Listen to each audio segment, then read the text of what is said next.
آواز اور تصویر کی دنیا کے دوستوں السلام علیکم، میں ہوں عتیق مقصود چودھری اور آپ دیکھ رہے ہیں ناظرین، جیسا کہ ربیع الاول کا مہینہ گزر رہا ہے اور اس مہینے کی نسبت لفظ جو عید ہے یہ کیا ہے اور اسلام کے اندر عیدیں کتنی؟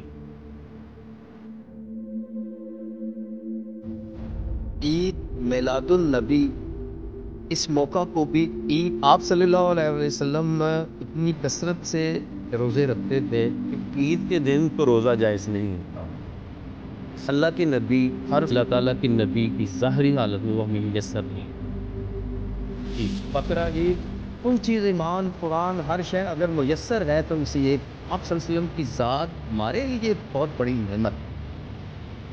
آپ لہٰذا ہمیں آپ کے وصال کا دکھ نہیں ہوگا کیونکہ ہمیں عید میلاد النبی منائی جا رہی ہے جس اندر آواز اور تصویر کی دنیا کے دوستوں السلام علیکم، میں ہوں عتیق مقصود چودھری اور آپ دیکھ رہے ہیں ہمارا YouTube channel forum of the nation. ناظرین، جیسا کہ ربیع الاول کا مہینہ گزر رہا ہے اور اس مہینے کی نسبت ہمارے پیارے نبی حضرت محمد صلی اللہ علیہ وآلہ وسلم کے ساتھ ہے، کیونکہ اس مہینے میں اللہ کے نبی کی ولادت ہوئی. بعد اسی کے بارے میں کوئی انفارمیشن آپ کو پرووائڈ کرنا چاہ رہا ہوں. اس سلسلے میں آج ہم نے جس مہمان کو مدعو کیا ہے وہ ایک عظیم مذہبی سکالر ہیں، جناب فیصل رفیق قادری صاحب. آئیں آپ کی ان کے ساتھ ملاقات کرواتا ہوں. السلام علیکم سر. وعلیکم السلام چودھری صاحب. سر فرسٹ آف آل آپ کو فورم آف دی نیشن کے پلیٹ فارم پہ خوش آمدید کہتا ہوں. بہت شکریہ، تھینک یو. تو سر آج جو ہماری گپ شپ ہوگی، جو ہماری تحقیق ہوگی، وہ عید میلاد النبی کے ٹاپک پہ ہوگی. بالکل. تو فرسٹ آف آل میں یہ چاہوں گا کہ لفظ جو عید ہے یہ کیا ہے اور اسلام کے اندر عیدیں کتنی ہیں؟ بسم اللہ الرحمن الرحیم. سب سے پہلے عتیق مقصود صاحب آپ کا بہت شکریہ کہ آپ نے مجھ ناچیز کو دعوت دی اور ایک خوبصورت روحانی اور محبتوں بھرا ٹاپک اس پر گفتگو کرنے کا آپ نے موقع دیا، اور فورم آف دی نیشن کا میں اور ساری ٹیم کا شکر گزار ہوں. آپ نے سر پوچھا عید، لفظ عید اور اسلام میں عیدوں کے تصور کے حوالے سے، تو اگر تو میں آپ کو عیدوں کے تصور کے بارے میں بتاؤں تو یہ کیلکولیشن کرنی پڑے گی. عام طور پر تو یہ معروف دو عیدیں، بقرہ عید اور عید الفطر، یہ دو عیدیں معروف ہیں، مگر برصغیر کے علاقے میں عید میلاد النبی، اس موقع کو بھی عید ہی تصور کیا جاتا ہے. اسلام میں باقاعدہ طور پر جمعہ کا دن کو بھی عید کہا گیا، اور اگر ہم جمعے کے دن کو عید کہیں تو آپ کیلکولیٹ کر لیجئے کہ سال میں کتنی عیدیں بنتی ہیں. اب آ جائیں عید کے لفظ پر. اور عید کا لفظ قرآن مجید میں استعمال ہوا ہے جب حضرت موسیٰ علیہ السلام کی قوم کو اللہ پاک نے من و سلوہ کی نعمت سے نوازا اور چھاؤں عطا کی، ایک میدان میں جہاں دھوپ تھی اور چھاؤں دی اور من و سلوہ کی نعمت سے نوازا، تو اس نعمت کے ملنے پر موسیٰ علیہ السلام کی قوم نے وہ دن عید کے طور پر منایا ہے. تو اس کا ذکر قرآن نے کیا نا، تکون لنا عیدن، کہ وہ دن ہمارے لیے عید کا دن بن گیا جس دن نعمت من و سلوہ میسر آئی. تو یہ قرآن جب کوئی چیز بیان کرتا ہے تو وہ کسی اصول کے لیے بیان کرتا ہے. تو قرآن نے اس آیت سے ایک اصول دے دیا نا کہ جو نعمت کے میسر آنے کا دن ہے اس دن کو آپ عید کہہ سکتے ہیں، اور وہ دن عید ہوتا ہے. تو عید بنیادی طور پر ایک خوشی کے دن کو کہتے ہیں. تو جس دن ہمیں نعمت میسر آتی ہے ہماری عید تو وہی ہوتی ہے. سر یہاں پہ یہ سوال کریٹ ہوتا ہے جی کہ عید کے دن تو روزہ جائز نہیں ہوتا. اللہ کے نبی ہر سوموار کو روزہ رکھا کرتے تھے. پوچھا گیا تو بتایا کہ پیر کے دن ہی میں پیدا ہوا اور پیر کے دن ہی مجھ پہ پہلی وحی نازل ہوئی. تو اگر عید کے دن روزہ جائز نہیں تو پھر سوموار کے دن روزہ اور پھر عید کیسے؟ بڑا خوبصورت عتیق مقصود صاحب، آپ نے بڑا پیارا اور بڑا خوبصورت سوال کیا ہے. دیکھیں، آپ صلی اللہ علیہ وآلہ وسلم کی جو ذات اقدس ہے، ان کی ذات کے احکامات اور امت کے احکامات میں زمین آسمان کا فرق ہے۔ آپ صلی اللہ علیہ وسلم اتنی کثرت سے روزے رکھتے تھے کہ اگر صحابہ نے اسی طرح سے روزے رکھنے شروع کیے تو آپ صلی اللہ علیہ وسلم نے منع کیا کہ آپ مجھ جیسے نہیں ہیں۔ شادیوں کے معاملات میں دیکھیے کہ ایک عام بندہ مومن کے لیے 4 شادیوں کی اجازت ہے، آپ صلی اللہ علیہ وآلہ وسلم 11 ازواج مطہرات امہات المومنین اللہ پاک نے ہمیں عطا فرمائی۔ تو آپ صلی اللہ علیہ وسلم کی ذات اقدس کے معاملات اور ہیں۔ آپ جو پیر والے دن روزہ رکھتے تھے وہ ہدیہ تشکیر، آپ اللہ کی بارگاہ میں شکر گزاری کرتے تھے عبادت کے ذریعے۔ اب ہمیں تو ایک نعمت میسر آئی نا، آپ صلی اللہ علیہ وسلم کی ذات ہمارے لیے ایک بہت بڑی نعمت ہے۔ آپ کی ذات کے لیے آپ کی ولادت ہے، ہمارے لیے آپ کی ولادت کل کائنات کی نعمتوں سے بڑھ کر ایک نعمت۔ ایسا ہی ہے، ایسا ہی۔ ہمارا کانسیپٹ اور ہمیں تو ہم تو ہمارا عالم تو یہ ہے کہ اس نفسا نفسی کے دور میں جب کبھی تنہائی کے عالم میں ہم یہ سوچتے ہیں کہ اللہ پاک نے ہمیں حضور کا امتی بنایا، تو فقط یہ تصور ہی ہمارے قلب و روح میں ایک فرحت اور خوشی کی لہر دوڑا دیتا ہے۔ تو ہمارے لیے تو وہ بہت بڑی نعمت ہے، اور اللہ پاک نے بھی آپ صلی اللہ علیہ وسلم کی ذات اقدس کو مومنین کے لیے بہت بڑی نعمت کرا۔ بے شک۔ تو ہمیں تو وہ نعمت ملی نا جی، جی بالکل سر۔ ہمارے لیے تو حکم، ہمارے لیے تو وہ عید ہی ہے۔ جی سر۔ مطلب کہ وہ ہمارے لیے عید میلاد النبی ہمارے لیے جی جی، اس سے بڑھ کر میں یہ سمجھتا ہوں کہ اگر ہمیں عیدیں بھی ملی ہیں، وہ وہ اسی عید کے تصدق ملتے تصدق، یہ عید نہ ہو تو کوئی عید ہی نہ ملے، نہ جمعہ، نہ عید الفطر، نہ بقرہ عید، کوئی چیز، ایمان، قرآن، ہر شے اگر میسر ہے تو اسی ایک وسیلے کی وجہ سے، اسی وسیلے سے ہے۔ تو سر یہ عید کی ایجاد کس نے کی؟ عید میلاد النبی کی بات کر رہا ہوں۔ جی جی تو کیا عید میلاد النبی قرآن اور حدیث کی روشنی میں ثابت ہے؟ جی، قرآن اور حدیث کی روشنی میں بالکل ثابت ہے۔ میرا خیال ہے کہ جو آپ پوچھنا چاہ رہے ہیں وہ یہ پوچھنا چاہ رہے ہیں کہ جو روایتی انداز ہمارا ہے یہ کب شروع ہوا، اور کیا قرون اولیٰ کے مسلمان، یا جی بالکل۔ اگر میں یہ سمجھ سکوں کہ آپ کا یہ کہنے کا مقصد ہے کہ صحابہ انہوں نے اس طرح سے کیوں جشن نہیں منایا ہے، اگر آپ یہ مطلب میں اگر آپ کے سوال کو، ایسی بات ہے، یہی کہنا چاہ رہا تو اس کو میں ایڈریس کرتا ہوں۔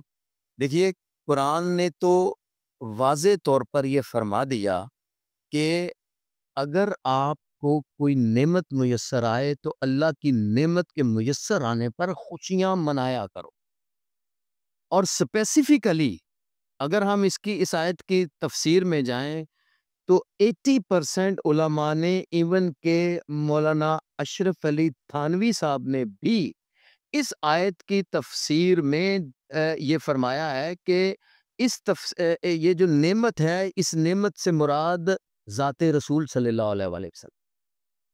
یہی وجہ ہے کہ اللہ پاک نے فرمایا کہ فل یفرحوا، خوش ہوا کرو، اور پھر فرمایا کہ ہوا خیر مما یجمعون، یہ جتنے بھی اعمال باقی ہم جمع کرتے ہیں دنیا کے لیے یا آخرت کے لیے، کچھ ہم جمع کرتے ہیں، سب سے بہتر کام اسی خوشی کو، اسی جشن کو منانا ہے۔ یہ تو ہو گیا قرآن، اور اس کے علاوہ بھی بہت ساری چیزیں ہیں۔ وقت اگر اجازت دے گا تو انشاءاللہ میں آگے بڑھوں گا۔ نبی اکرم صلی اللہ علیہ وآلہ وسلم نے ذاتی طور پر اپنی ولادت کی خوشی میں بکرے ذبح کر کے لوگوں کو کھلائے پیر ہی کے دن میں۔ ایک تو یہ ہے کہ ہر پیر کو آپ روزہ رکھتے تھے، مگر ایک مخصوص دن جس دن آپ کی ولادت ہوئی، آپ نے اپنی ولادت کے دن پہ بکرے ذبح کر کے پبلکلی لوگوں کو مدعو کیا ہے۔ اور لوگوں کو کھانا کھلایا باقاعدہ طور پر۔ جی بالکل۔ تو یہ آپ صلی اللہ علیہ وسلم کی حدیث پاک کی روشنی میں بھی ہے۔ اب آ جاتے ہیں ہم صحابہ کرام رضوان اللہ علیہم اجمعین۔ دیکھیے، حضور صلی اللہ علیہ وآلہ وسلم بہت بڑی نعمت۔ چیزیں دو ہیں سر، کہ ایک نعمت کا ملنا اور دوسرا نعمت کا چھن جانا، چلے جانا۔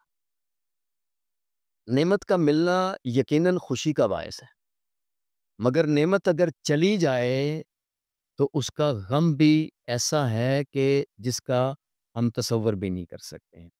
حضور صلی اللہ صحابہ کرام کی خاصیت یہ ہے، اسی لیے صحابہ کل کائنات میں ان سے بڑھ کر کوئی معتبر اور معزز نہیں ہے دنیا میں. کیوں؟ اس کی وجہ ہے ہم جتنے بھی نیک ہو جائیں، جتنے بھی متقی پرہیزگار ہو جائیں، صحابہ کرام کے قدموں کی خاک کے ایک ذرے کے برابر نہیں ہو سکتے. اس کی وجہ کیا ہے کہ آپ صلی اللہ علیہ وآلہ وسلم کی ذات اقدس صحابہ کرام کو ظاہری حیات کی نعمت کی صورت میں میسر آئی، ہمیں وہ اس صورت میں میسر نہیں ہے. گویا صحابہ کرام کو نعمت مصطفیٰ جو میسر آئی تھی وہ ظاہری حیات کی صورت میں میسر آئی تھی نا. تو ظاہری حیات کی نعمت جس کو میسر آئے گی پھر اس سے وہ نعمت چھن بھی جائے گی. آپ صلی اللہ علیہ وآلہ وسلم کا وصال ہوا 12 ربیع الاول ہی کے دن، آپ صلی اللہ علیہ وآلہ وسلم کا وصال ہے. ہمیں آپ صلی اللہ علیہ وسلم کی ظاہری حیات کی نعمت میسر نہیں آئی، لہٰذا ہمیں آپ کے وصال کا دکھ نہیں ہوگا، کیونکہ ہمیں تو وہ نعمت میسر ہی نہیں آئی. اگر آپ میری بات کو فالو کر رہے ہیں، وہ نعمت میسر صرف صحابہ کو آئی تھی، اور عالم یہ تھا ان کے غم کا کہ حضرت بلال مدینہ شہر چھوڑ کر چلے گئے. ایک صحابی کو خبر ملی کہ حضور وصال فرما گئے ہیں، انہوں نے اللہ کی بارگاہ میں ہاتھ اٹھا کے عرض کی کہ مولا مجھے اب آنکھیں ہی نہیں چاہیے. حضرت ابو بکر صدیق رضی اللہ تعالیٰ عنہ کی موت کا سبب غم مصطفیٰ ہے. وہ حضور کے غم میں اتنا رویا کرتے تھے، احادیث ہے کہ جو سبب تھا ان کی موت کا حضرت ابو بکر صدیق کا وہ غم مصطفیٰ ہے. جدائی برداشت نہیں ہوتی، ان کو تو ظاہری سنگت میسر تھی نا. ہمیں چونکہ ظاہری سنگت میسر نہیں ہے، اس لیے ہم غم کس چیز کا کریں. ہمارے لیے صرف خوشی ہے کہ ہمیں اللہ نے حضور کا امتی بنایا، ہمیں حضور کی روحانی سنگت نصیب کی. ہمیں ظاہری سنگت میسر نہیں ہے، سو وہ نعمت نہ ہمیں ملی نہ ہم سے چھنی. ان کو چونکہ ملی، ان سے چھن گئی، سو ایک لمبا عرصہ صحابہ اس غم سے ہی نہیں نکل سکے. حضور کا آئینہ تکا کرتے، ازواج امہات المومنین کے گھروں میں جاتے صحابہ، حضور کی چیزیں دیکھا کرتے اور حضور کی چیزوں کو پکڑ کر رویا کرتے. حضور کی قبر انور پر جا کر رویا کرتے. ان کے تو غم کا عالم ہم کیا بتا سکتے ہیں. جن کو مصطفیٰ ملیں، ایک لمحے کی صحبت اگر آج ہمیں میسر آ جائے اور وہ لمحے کی صحبت ہم سے چھن جائے تو ساری زندگی میں تو ہم ساری زندگی غم میں رہیں کہ وہ لمحہ چھن گیا. تو وہ تو صحابہ تھے. سو چونکہ جب صحابہ کا دور ختم ہوا، تابعین کا، پھر تبع تابعین کا، پھر رفتہ رفتہ رفتہ جب بدلتے گئے حالات، تو حضور کی ظاہری حیات لوگوں کے ذہنوں سے معدوم ہوتی گئی. تو یقیناً پھر آنے والے ادوار میں حضور کا امتی ہونا ہی ایک بہت بڑی نعمت ہے. اب یہ نعمت ہمارے پاس جتنی نعمتیں ہیں ان سب سے اعلیٰ نعمت ہی یہی ہے کہ ہم حضور کے امتی ہیں. تو ہم تو جشن منائیں گے کہ ہمیں اللہ نے کسی کافر کے گھر بھی تو پیدا کر سکتا تھا اللہ، مگر اللہ نے اگر ہمیں مصطفیٰ کا کلمہ نصیب کیا ہے تو ہم تو اس کا جشن منائیں گے. وہ بنتا ہے کہ یہ خوشی منائی جائے. ہمارے پاس تو اس سے بڑھ کر کوئی متاع ہی نہیں ہے، اس سے بڑھ کر کوئی چیز ہے نہیں، کوئی سرمایہ ہی نہیں ہے ہمارے پاس تو اس سے بڑھ کر. تو اگر اس سے بڑھ کر کوئی چیز نہیں ہے تو ہمارا حق ہے، ہمارے اوپر لازم ہے کہ ہم خوش ہوں. فَلْيَفْرَحُوا بنیادی طور پر ہم پر لاگو ہوتا ہے. بے شک. فیصل صاحب یہاں پہ میرے وہ دو سوال آپ کی گفتگو سے کریٹ ہوتے ہیں. جی مہربانی آپ مجھے سیٹسفائی کیجیے گا. ایک سوال تو یہ ہے کہ اللہ تعالیٰ کے نبی کی ظاہری حالت میں وہ ہمیں میسر نہیں ہو، جی تو ان کے شن جانے کا ہمیں غم نہیں ہے، وہ نعمت ہی ہمیں میسر نہیں. میسر ہی نہیں ملی میسر. تو ان کی آمد کی وجہ سے خوشی کیسے؟ اچھا جی میں آنے کا غم بھی ہمیں آنے وہ فزیکلی میں ملے بھی نہیں، جی اور جب وہ چلا جاتے ہیں تو بھی جی میں عرض یہ کرتا ہوں کہ چونکہ ظاہری حیات ہی ہمیں میسر نہیں آئی، ان کی صحبت میسر نہیں آئی ہے، لہٰذا ہماری زندگیوں میں ان کا جانا یہ تو ہے ہی نہیں. ہے ہی نہیں. ہمارے لیے تو وہ ہیں، موجود ہیں، روحانی تصرف میں وہ ہمارے لیے موجود ہیں. ہم سے تو وہ دور ہی نہیں ہیں، دور ہی نہیں ہو. وہ تو مومنین کی جانوں سے بھی زیادہ ان کے قریب ہیں. تو ہمیں یہی نعمت میسر آئی ہے. جی. سو ہم اس کی خوشی منائیں گے آپ سے، اور یہ نعمت بھی اس لیے میسر آئی ہمیں کہ آپ 12 ربیع الاول کو دنیا میں تشریف لائے، تو آپ صلی اللہ علیہ وآلہ وسلم کی روحانی تصرف بھی ہمیں میسر ہے. دوسرا سوال میرا یہ تھا کہ آپ نے بتایا کہ اللہ کے نبی نے سوموار کو بکرے ذبح کر کے اپنی ولادت کی خوشی میں لوگوں کو تقسیم کی ہے. جی جی. سوموار تو کنفرم ہو گیا سر، کیا یہ بھی بات ڈن ہے کہ وہ 12 ربیع الاول کو ہی تھا سوموار؟ میں عرض کر میرے نبی کی ولادت اور وفات کے دن کون سے؟ میں عرض کرتا ہوں سر، آپ صلی اللہ علیہ وآلہ وسلم کی ولادت 12 ربیع الاول اور پیر کا دن، اس میں کثیر علماء کا اس پر فتویٰ یہی ہے، تحقیق کثیر کا ہے، سیر کا. لیکن کچھ لوگوں کا اس پر اختلاف بھی ہے.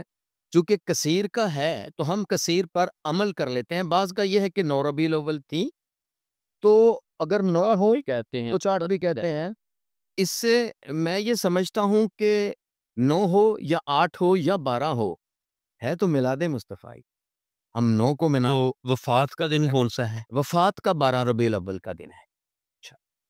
اس پر بھی علماء کا اتفاق ہے، کثیر علماء کا، کہ 12 ربیع الاول اس میں بھی ہے. نہیں، اس میں بہت تھوڑا سا اختلاف ہے. 12 ربیع الاول ہی کا دن آپ صلی اللہ علیہ وآلہ وسلم کی وصال کا دن ہے.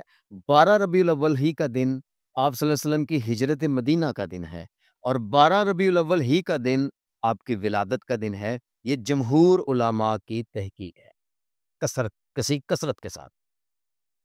باقی اختلاف تو یقیناً تاریخ میں کچھ ہوتا ہی ہے، مگر وہ اختلاف مائنر ہے.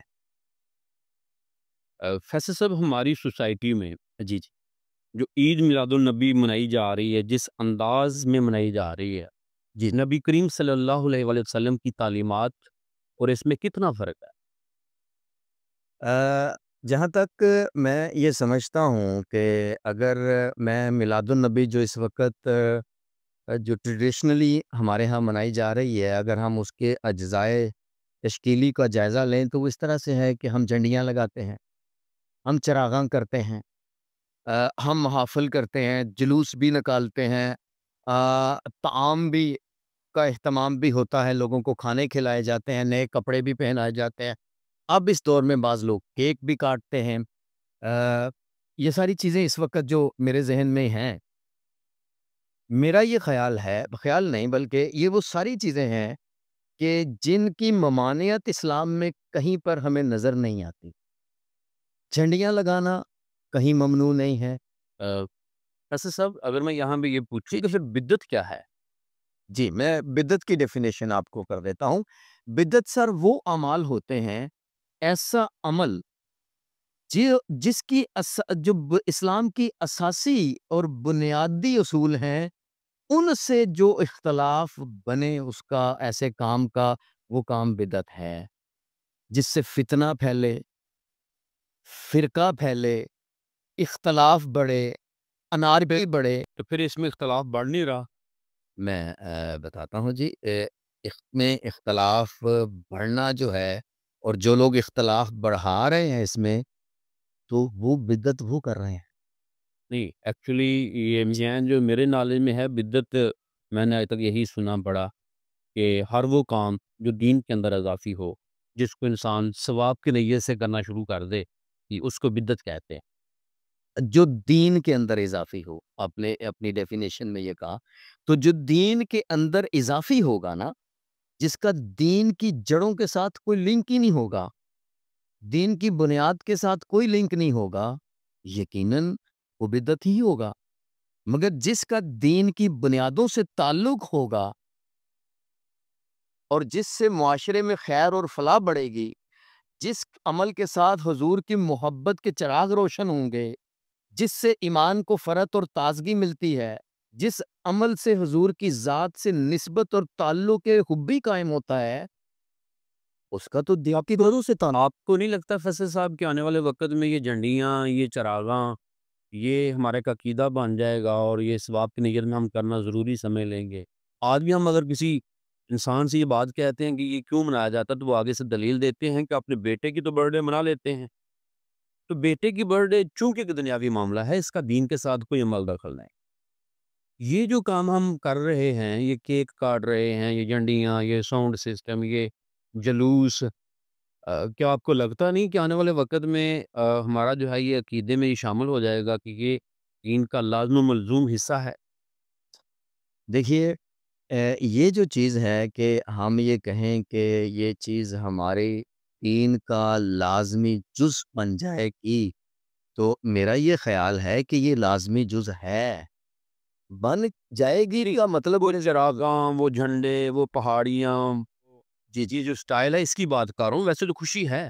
جی جی میں یہ عرض کرتا ہوں کہ 1400 سال ہو گئے سر، یہ جو میلاد النبی کا جشن ہے نا، اس کی تاریخ کم و بیش 1200 سال پرانی ہے، یاد سے نہیں ہے۔ 1200 سال میں یہ واجب اور فرض کے درجے پر نہیں پہنچا ہے۔ اچھا، اگلی بات، ہم ٹریڈیشنلی اپنے علاقوں میں 10واں 40واں اور اس طرح کی بھی کچھ چیزیں کرتے ہیں، بہت ساری چیزیں ہیں، فرض اور واجب کے درجے پر یہ چیزیں نہیں جاتی ہیں، نہ ہی ہم یہ سوچ سکتے ہیں کہ اس طرح سے چیزیں فرض اور واجب کے درجے میں چلی جائیں گی، ایسا نہیں ہوتا ہے۔ فرض اور واجب کے درجے میں تو وہ چیزیں نہیں گئیں جن چیزوں کو تواتر کے ساتھ نبی اکرم صلی اللہ علیہ وسلم کی ذات نے کیا۔ فار ایگزامپل، آپ صلی اللہ علیہ وسلم نے داڑھی مبارک رکھی، مگر دیکھیں نا 1400 سالوں میں داڑھی فرض کے درجے میں تو نہیں گئی۔ بڑے بڑے علماء اس پر بڑے بڑے متشدد بیانات بھی دیے، بہت سارے ایسے لوگ بھی ہیں کہ داڑھی نہ رکھی جائے تو وہ یہ کہتے ہیں کہ بندہ مسلمان نہیں ہے، مگر اس کے باوجود سر داڑھی صرف سنت ہے، فرض کے درجے میں نہیں گئی ہے، کیسے جا سکتی ہے؟ ٹھیک، پاسبل نہیں ہے۔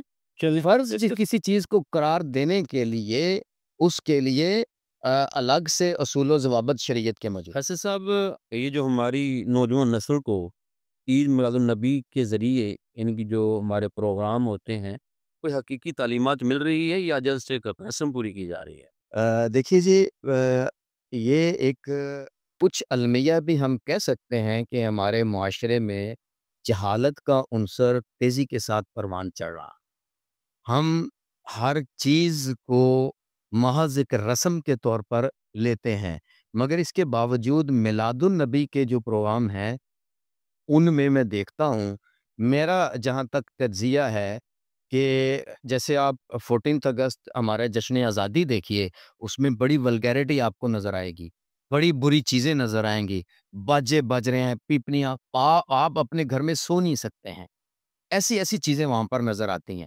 مگر جشن میلاد النبی کے پروگراموں میں نے بہت کم ایسا دیکھا ہے کہ جس سے کوئی ولگیرٹی نظر آ رہی ہو، اس میں زیادہ تر یہی ہے کہ جلوس ہیں، محافل ہیں، اس میں تذکار رسالت ہوتا ہے، جلوسوں میں حضور کی محبت کے نعرے ہوتے ہیں، گھروں میں چراغاں ہوتا ہے، آنے والی نسلیں پوچھتی ہیں کہ یہ چراغاں کس لیے ہیں، انہیں پتہ چلتا کہ ہمارے نبی کی ولادت کا دن ہے، حضور کی محبت کے چراغ اس سے گھروں میں جلتے ہیں، جھنڈیاں بھی اسی طرح سے، جھنڈیاں کوئی بری چیز نہیں، چراغاں کوئی بری چیز نہیں، جلوس کوئی بری چیز نہیں ہے۔ ایون دن کہ میں یہ سمجھتا ہوں کہ جشن آزادی کے پروگراموں میں بہت ساری خرافات موجود ہیں، مگر ابھی تک اللہ کا شکر ہے مجھے جشن میلاد مصطفیٰ کے پروگراموں میں خرافات بہت کم کہیں کو دیکھنے کو ملی ہیں، یہ اللہ پاک کا خاص فضل اور کرم۔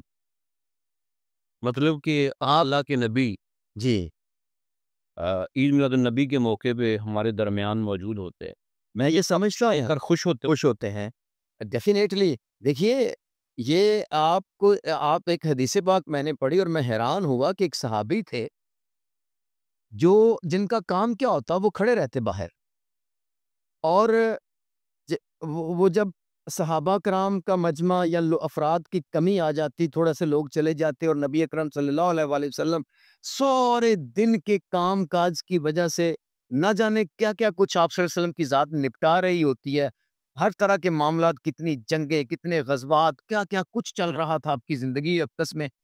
تو ایک صحابی تھے جو صرف کیا کرتے کہ جب حضور صلی اللہ علیہ وآلہ وسلم سارے کاموں سے تھوڑا سا فری ہوتے اور تھکاوٹ کے تھوڑے سے آثار نظر آتے تو وہ صحابی تھوڑا آگے بڑھتے اور حضور علیہ الصلوۃ والسلام کو کوئی لطیفہ سناتے.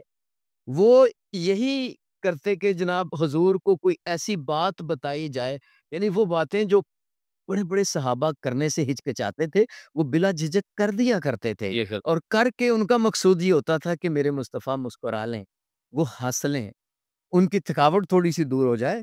تو دیکھیے میں یہ تو آپ صلی اللہ علیہ وسلم نے اس کو کبھی منع نہیں فرمایا. آپ اسے شاباش بھی دیتے، اس کو اپریسیشن بھی دیتے اور اس کو قریب بٹھاتے ان کو. آپ اس کا مطلب ہے خوش ہوتے، آپ مسکراتے خوش ہوتے. تو یہ چیزیں، جن چیزوں سے حضور کی ذات سے ایک تعلق بڑھتا ہے ہمارا، تو اس سے حضور کچھ نہیں ہوں گے تو اور کیا ہوں گے؟ حضور کو غم کیوں ہوگا؟ ہم حضور کو غم تو تب ہوگا جب ہم حضور کی آمد کے جشن کو چھوڑ دیں اور باقی دنیا جہان کے جشن منائیں، اور ایک حضور کی آمد کا جشن ہم نہ منائیں تو پھر تو نہیں، دکھ ہوگا نا. وہ جشن منانے سے اللہ کے نبی ڈیفینیٹلی خوش ہوں گے. میں اس طریقے کی بات کر رہا ہوں کہ 12 ربیع الاول کو اگر آپ دیکھیں تو روڈ بلاک ہوگا، اسپیکر لگے ہوں گے، اور حتیٰ کہ وہ میرا خیال ہے، پتہ نہیں دیکھا نہیں ویسے، میرا خیال ہے کہ شاید ایمبولینس کو بھی راستہ نہ ملے کہ سایہ. اور میں سمجھتا ہوں کہ اس میں سے بہت سارے لوگ ایسے ہوں گے جی جی جو باوضو بھی نہیں ہوں گے اور جنہوں نے صبح کی نماز بھی نہیں پڑھی ہوگی اور ظہر کی نماز بھی نہیں پڑھے. جی بالکل ٹھیک ہے آپ کا. دیکھیں بات یہ ہے کہ اگر ایک شخص ظہر کی نماز نہیں پڑھتا یا صبح کی نماز نہیں پڑھتا تو یہ اس چیز کا جواز نہیں ہے کہ ہم میلاد النبی نہیں جلوس کو نہ سر نکالیں. میرا کہنے کا مطلب یہ ہے کہ ان کو شاید اس بات کا شعور نہ ہو. شعور نہ ہو، بالکل ایسا ہی ہے.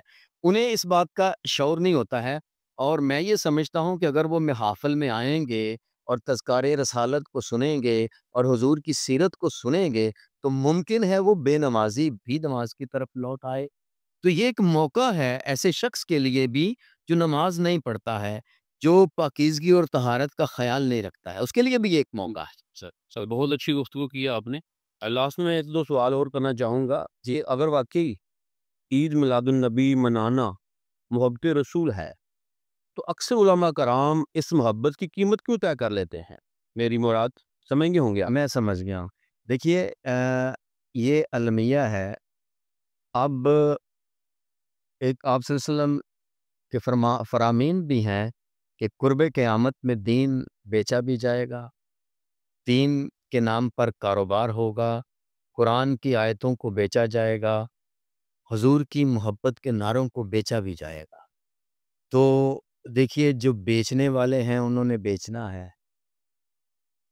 ان کو اللہ پاک ہدایت دے، ہم یہ کہہ سکتے ہیں. اب اللہ پاک انہیں ہدایت عطا فرمائے کہ محبت رسول کو بیچا نہ جائے، محبت رسول کو بانٹا جائے، بانٹا جائے، اور قرآن کی آیتوں کو بیچا نہ جائے.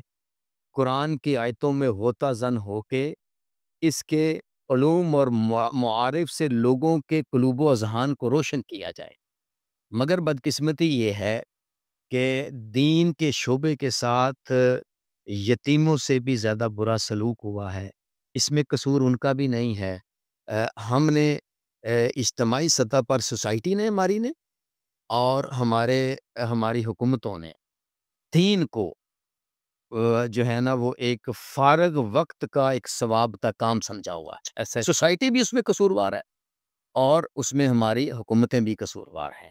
دین کا شعبہ ایسا شعبہ نہیں ہے کہ اسے بے مہار چھوڑا جائے یا اسے یتیموں کی طرح لاوارث کر دیا جائے. نہیں، اس کی سرپرستی کرنا حکومتوں کا بھی فرض ہے. حکومتیں اس پر فنڈز خرچ کریں، سوسائٹی اس شعبے پر دل کھول کر خرچ کرے. سوسائٹی جب علماء کو بہت تھوڑے معاوضے مساجد میں دیں گے تو وہ ظاہر ہے وہ اپنی تقریروں کو بیچیں گے، نہیں تو کیا کریں گے؟ انہوں نے اپنے بچوں کو کھانا بھی تو کھلانا ہے نا. سر وہ جو تھوڑی تنخواہ پہ جو مسجدوں میں ہائر کیے ہوئے ہیں وہ تو بیچارے میپروں میں جاتے بھی بہت تھوڑے. جاتے بھی تھوڑے ہیں. یہ وہ لوگ جاتے ہیں جی جی جی جی جی جی لینڈ وہ پھر یقیناً لالچ اور ہرس کے مارے ہوئے لوگ بھی ہوتے ہیں. لیکن اس کے باوجود سر اسی معاشرے میں ایسے افراد موجود ہیں کہ جن کی زندگیوں میں تصانیف آپ دیکھیں تو تحقیق والی تصانیف 1600 کتابیں تصنیف ہو کے مارکیٹ میں موجود. لیکچرز دیکھیں تو پوری دنیا میں گھوم کر ملکوں وہ لیکچرز دیتے ہیں، اور ان کے لیکچرز کی تعداد کم و بیش 10,000 تک پہنچ چکی ہے. ماشاءاللہ. 1 روپیہ تک کبھی ایک اپنی کتاب کا اور اپنے کسی ایک لیکچر کا 1 سنگل روپیہ پوری دنیا سے انہوں نے وصول کبھی نہیں. اگر میں غلط نہ ہوں تو آپ کہیں ڈاکٹر جی ڈاکٹر صاحب کی بات، شیخ الاسلام ڈاکٹر محمد طاہر القادری کی میں بات کر رہا ہوں، بے شک سر. کہ انہوں نے اپنی زندگی میں یہ دین کی خدمت کو انہوں نے خدمت کے طور پر لیا ہے، حضور کے در کی نوکری کے طور پر لیا ہے. انہوں نے اس کو بیچا نہیں ہے. اپنی ان کی کتابوں کی جو انکم ہے وہ بھی دین کی خدمت پر صرف ہوتی ہے، دارا منہاج القرآن کو جاتی ہے وہ.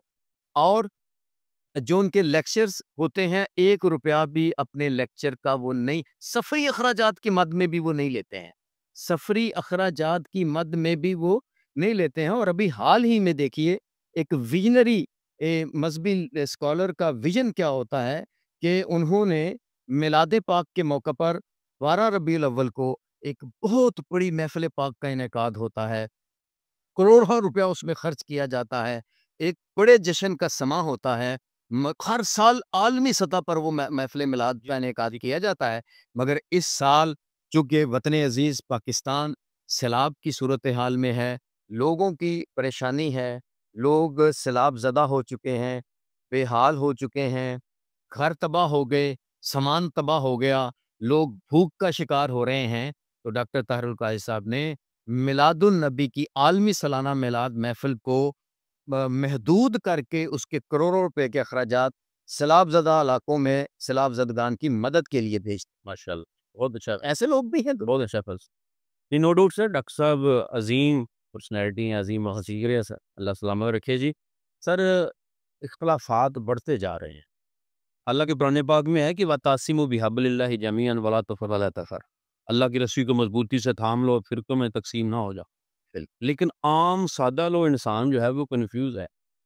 ایک طرف یہ نعرے لگائے جا رہے ہیں کہ سوائے ابلیس کے سبھی تو خوشیاں منا رہے ہیں، تو دوسری طرف گروہ یہ کہہ رہا ہے کہ جب اللہ کے نبی کی وفات ہوئی تو صحابہ کرام جو ہیں وہ غم سے نڈال ہو چکے تھے.